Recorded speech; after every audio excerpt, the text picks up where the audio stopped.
100 Winters, Retracing the Great Race Against Death. Written by Jonathan Nathaniel Hayes. Illustrated by Caleb Gingra. Chapter 20, White Mountain. I knew we were only a couple hours from White Mountain. The dogs didn't. They had grown accustomed to 2-hour rests, and we had just climbed a mountain range. Pushing on to White Mountain was best for me, but it wasn't what was best for them. 2.5 hours after Jester sat down, I walked the line again, offering upbeat affirmations. Right on cue, one dog after another rose to their feet, shook off their slumber, relieved themselves, and readied for the trail, including Jester. I walked over to him. "You good, boy?" Jester wagged his tail and shook his thick mane. "Are you sure?" He leaned forward, throwing his weight into the harness so hard it yanked the gangline taut and snapped the whole team to attention. Okay. Well, we'll take it easy." They lunged forward eagerly, hardly needing easy at all. What they needed was to remind me of our unspoken deal. If I met their needs, they'd meet mine. I had received the memo. From then on, I held my end of the bargain and never had another issue from Jester or any other dog on the team in the expedition. White Mountain sat perched on a steep hillside overlooking the Fish River. The lights of the village shimmered through the cold, making it feel as though we were mushing into an amphitheater. Our arrival, the evening's entertainment in some frozen Roman Colosseum. Bishop Peter Rowe, the first Episcopal bishop of Alaska, traveled through here in the early 1900s. His notes described White Mountain as a village perched above the Fish River like a watchtower. It was late, perhaps 10 o'clock, but the sound of children's voices rang out across the snow. I couldn't see them yet, but I heard their laughter carrying down the hillside. They could see us out on the river, and they called out to the dogs. Unlike most villages along the route, White Mountain lay inland. Though its people are Inupiaq, their terrestrial subsistence patterns had long centered on caribou fish and river life more than the sea.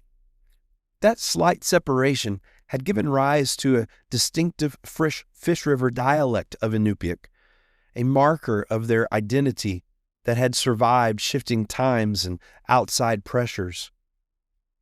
We climbed toward the Covenant Church where Bonnie, the new pastor, waited to welcome us. Children ran alongside, trailing behind the sled and calling to the dogs.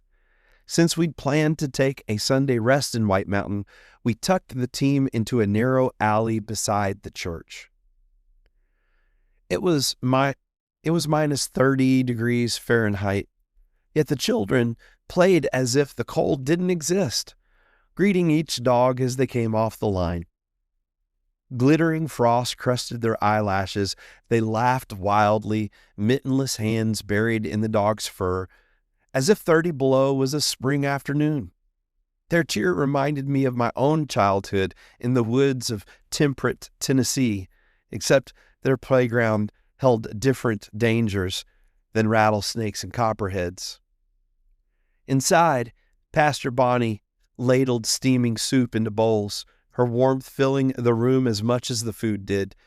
She would fly out the next day for medical appointments, but before leaving, she laid out fillets of salmon.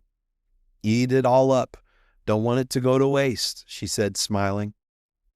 She told us her story, a retired single woman who'd followed a call to shepherd a mission church in this remote place after raising her own children. Her affection for the children here was obvious as they came and went freely, as if she were the home of a beloved aunt. The next morning, I went out to feed the dogs. The children were already there, standing on my sled runners and laughing as they mushed my team while I worked. Later, they trailed behind me to the Sunday service where I'd been asked to preach. The Covenant Church here was built in 1937, over a decade after the Russian Orthodox established its small foothold here.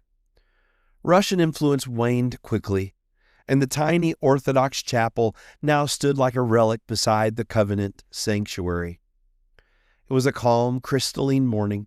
I wore only my Icelandic wool sweater and an undershirt.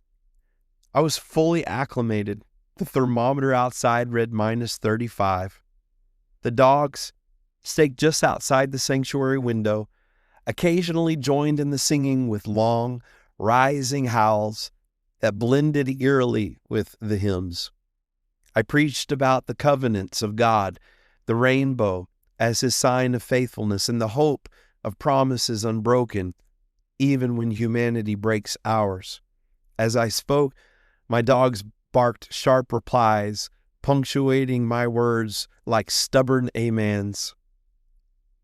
After the service, we visited the congregation. That's when I heard their version of the Serum Run story. They thanked me for including their village in this expedition, despite White Mountain being bypassed in 1925. They told me they believed their village had been overlooked a century ago because those in charge only cared about the, quote, white children in Nome.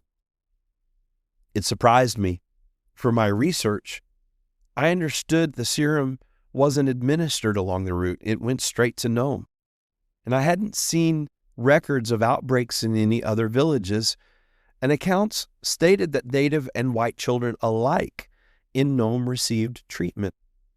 Geography alone favored the direct route across Golovin Bay rather than the detour north here. But the ice no longer supports such a crossing today, which is why our trail now winds through White Mountain. Yet their story carried its own historical weight. After the Spanish flu of 1919, countless native children had lost their parents. An orphanage opened in White Mountain in 1922 to care for these children, later becoming a government boarding school. To a people recently wounded by epidemic loss, it's easy to see how bypassing their village during the next great health crisis could be interpreted as proof that their children were less valued. Whether historically accurate or not, it was the narrative passed down through generations. It was their truth. I'd heard similar feelings in Nome before, where some Alaskan natives argued that only when white children died did the outside world take action. Yet many other natives disagreed. After all, 17 of the 20 mushers in 1925 were Alaska natives. I wasn't there in 1925. I cannot know for certain. So I listened carefully, respectfully. I promised myself that I would share their perspective faithfully with you, my readers, as I now have. After lunch with the children, Jamie shuttled the pastor by snow machine to the airstrip for her flight. I fed the dogs a hearty meal rich in fat and protein, stoking the energy for what lay ahead. The team, men and dogs, rested easy that night. I did not. We still faced another mountain range, the Topcock Hills, and then came the infamous blowhole. The forecast called for 40-mile-per-hour winds over the hills, with even worse to come when we dropped to the coast. The blowhole awaited us, roaring, unseen beyond the horizon.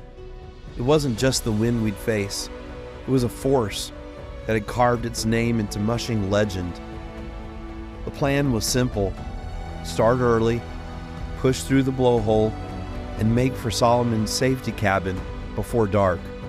But that night, as I lay awake listening to the dogs outside, I could swear I already felt its icy breath crawling in through the cracks. In my mind, I could already hear it, a low, distant moan carried on the night air like a warning whisper from over the hills.